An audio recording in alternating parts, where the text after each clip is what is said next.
30 cents should be enough for a gift for your mother, he said.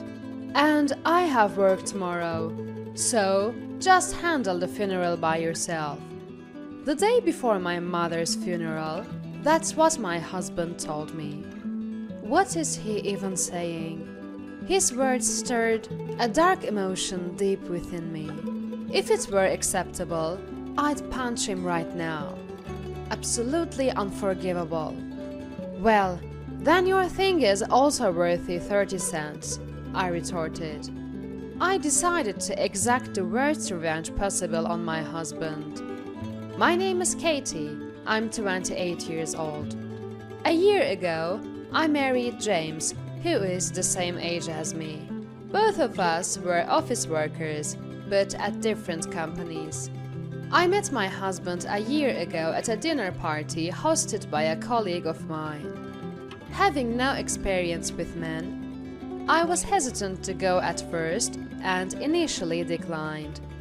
My colleague insisted, so I reluctantly agreed, though I knew I was just there to make up numbers. I won't have much to contribute to the conversation anyway.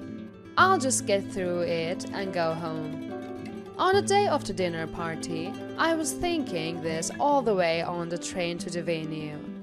I'm more of an indoor person, preferring to read books, and I'm shy.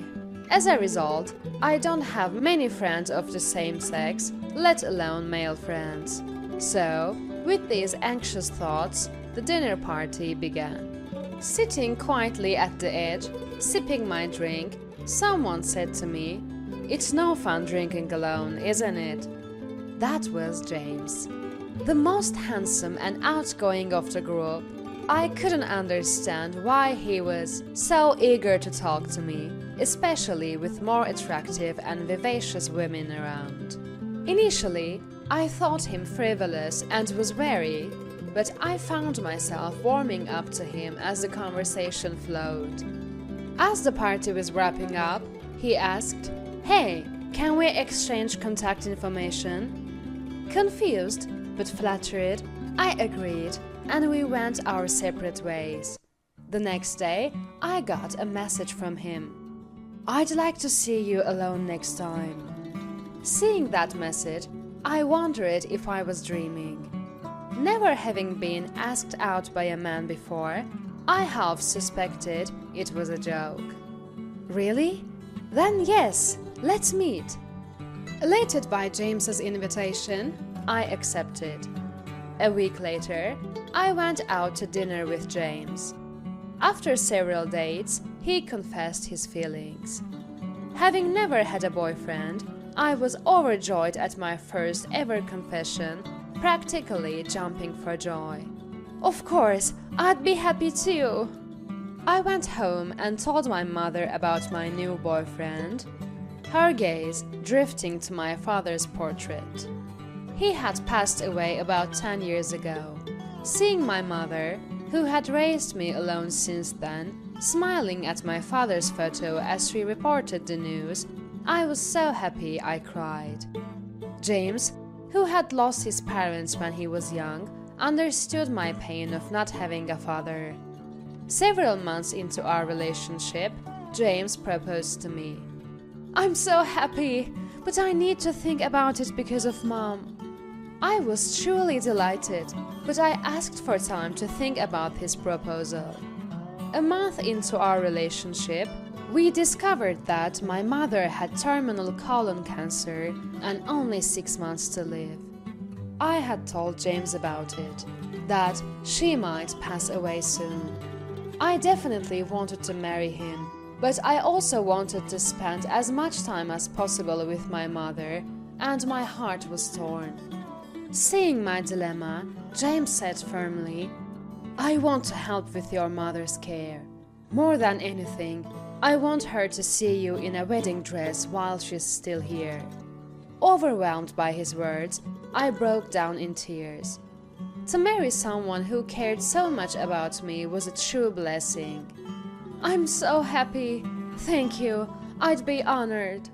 And so, I married James, and our life as a couple began. I believed that a happy life was starting for us, but that happiness didn't last long. About a month after our wedding, his attitude changed drastically. He used to be so kind when we were dating, but now he pushed all the housework onto me, citing tiredness from work. "Hey, dinner's ready!" No matter how loudly I called, he wouldn't come right away unless it was something serious. His room was upstairs and he couldn't hear me over the loud TV. This pattern of me calling and him eventually showing up in the dining room continued daily. Even on weekends, he'd say, "I'm going out with friends today, so take care of the housework," leaving me to handle everything. I was getting frustrated with my husband. Another month of this, and I reached my breaking point. "I work too, you know. Help out with the housework on the weekends," I said. But he responded lazily, "Can't help it. I have social obligations. You wouldn't understand since you don't have many friends." I thought it was horrible of him to say that to my face, but I didn't want to argue any further and kept silent. I realized I was tasting blood in my mouth. I had been biting my lip, enduring his words to the point of drawing blood. I was so filled with anger that I wanted to storm out right then. From the next day, his uncooperative behavior only escalated. "Your cooking is terrible. I'd rather eat instant food. Do you even clean? It doesn't look like it." He complained about my housework. And then, "You should be grateful a guy like me married someone as gloomy as you." He started hurling insults. Wondering why he married me if he felt that way, I asked him. "I thought you'd be convenient since you're not the type of fool around with men and would do all the housework." Shocked by his words, I felt like I could lose it. I wanted to believe that he said about my mother back then was true. "But did you say you'd help with Mom, right?" I asked, anxious. "Oh, that. Didn't really care about your mother. Just said that to look good for the marriage," he blatantly denied. I was so filled with rage, I thought of hitting him right there. But I endured. I considered divorce, but feared I might never get another chance if I gave up on this marriage. 3 months later, I got a sudden call from the hospital where my mother was admitted. "Katie, your mother's condition has worsened. Please come quickly," the nurse said. I had braced myself, knowing her prognosis, but still went blank when the moment came. I was silent for about a minute, before understanding. "Got it, I'm on my way," I said, regaining my composure, and headed to the hospital. "Mom, please stay alive until I get there." That was my wish on the way, but when I entered her room, she had already passed away. "Why did you die before I got here, Mom? Wake up! Please wake up!" I knew she wouldn't respond, but I couldn't believe she was gone and kept calling out to her. After calming down, I called my husband. "Mom just passed away. Can you come to the hospital?" "No, I'm too busy with work." He didn't show up, even though his mother-in-law had died. The next day, I started preparing for the funeral, but as usual, he just lazed around at home. It was Saturday, his day off. I was busy with funeral arrangements and could have used some help with the housework. I got so annoyed with his idleness. "Why don't you go out like you usually do?" I ended up saying that to my husband. "If that's what you want, I'll do just that," he said with a smile and left the house. How can he go out for fun at a time like this? That night, when he returned from his outing, I tried to talk to him about the funeral arrangements for the next day. Hey, about tomorrow's funeral process. I'm not going to the funeral tomorrow. What? Are you joking? I don't understand what you're saying. She was your mother-in-law. You can't just not show up. Can't help it. I've got a business trip starting tomorrow. I can call your office for you. Always using work as an excuse. Does he really think that will fly? I grabbed his mobile phone to call his office, but he shouted, "Don't do anything, stupid!" And I couldn't proceed any further. I can't go to the funeral, but I'll give a gift. Here. He placed 3 dimes on the table.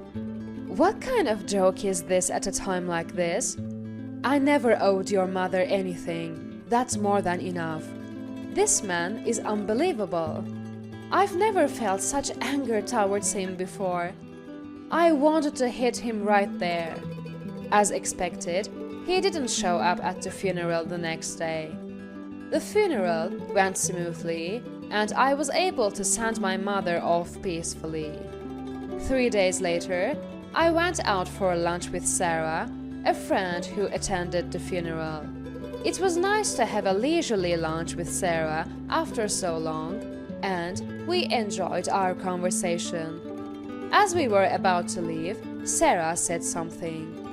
I saw James walking with another woman in town, right after you got married, she whispered, sounding apologetic. What? That can't be true.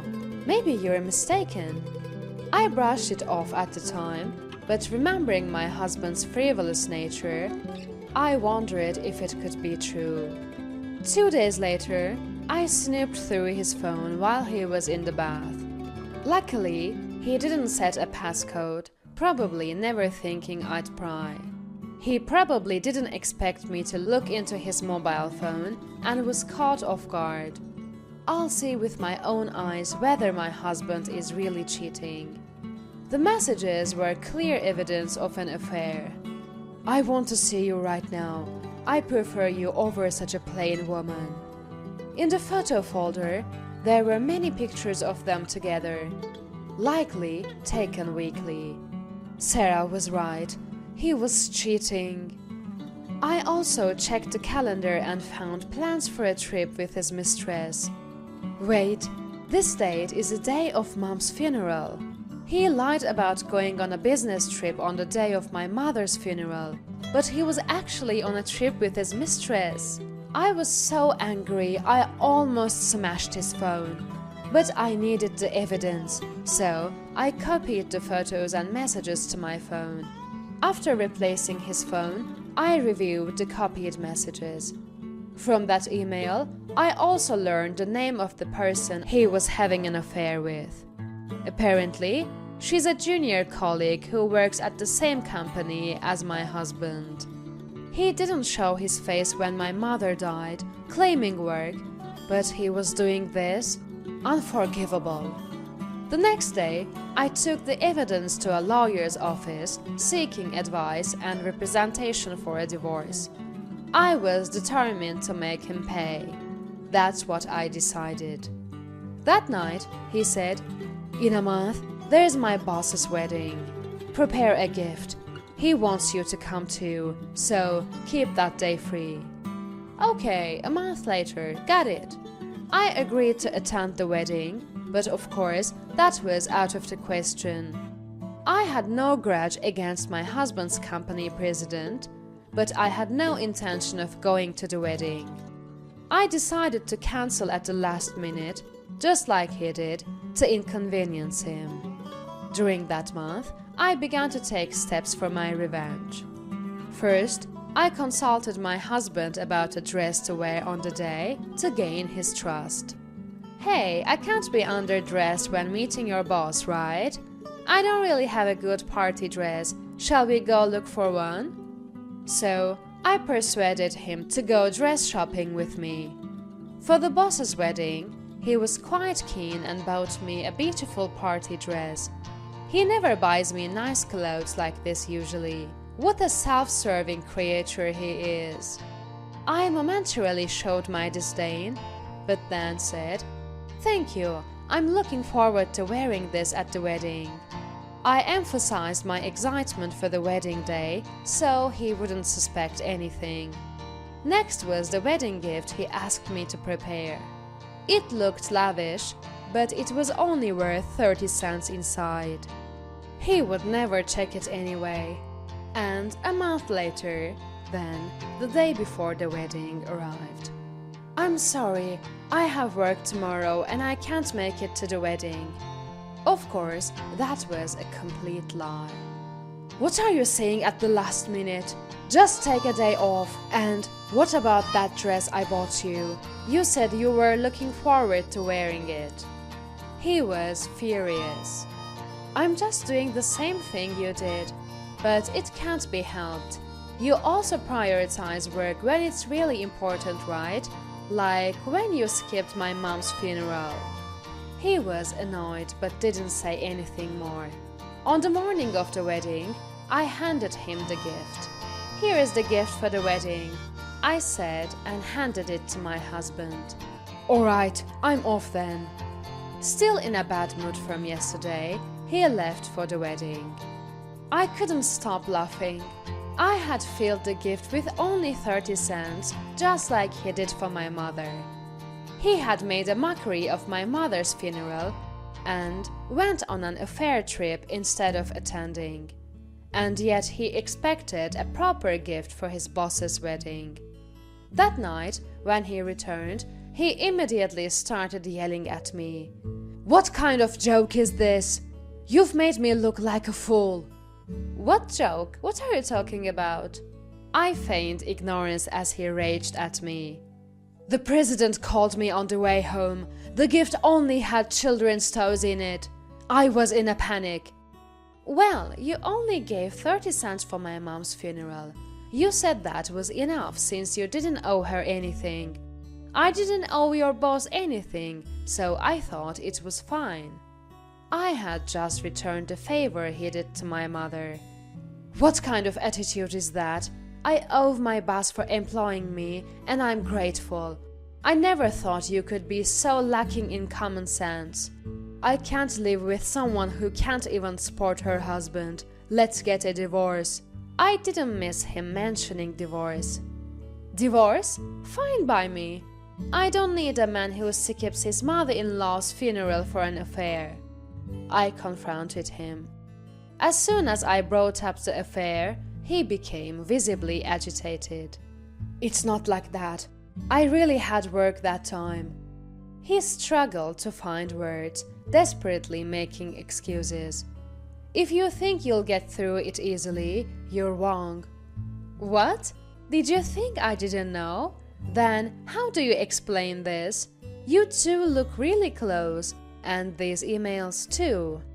I showed him the evidence I had copied. The emails were full of insults about me. "I can't have kids with such an ugly woman.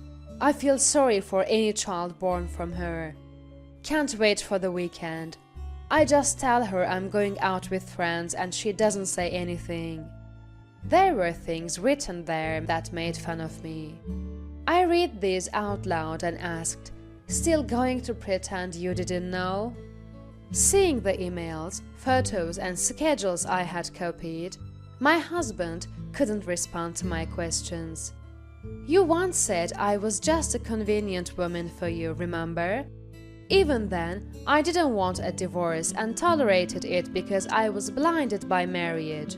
But to think you were cheating, I'm not so nice as to let myself be walked over forever."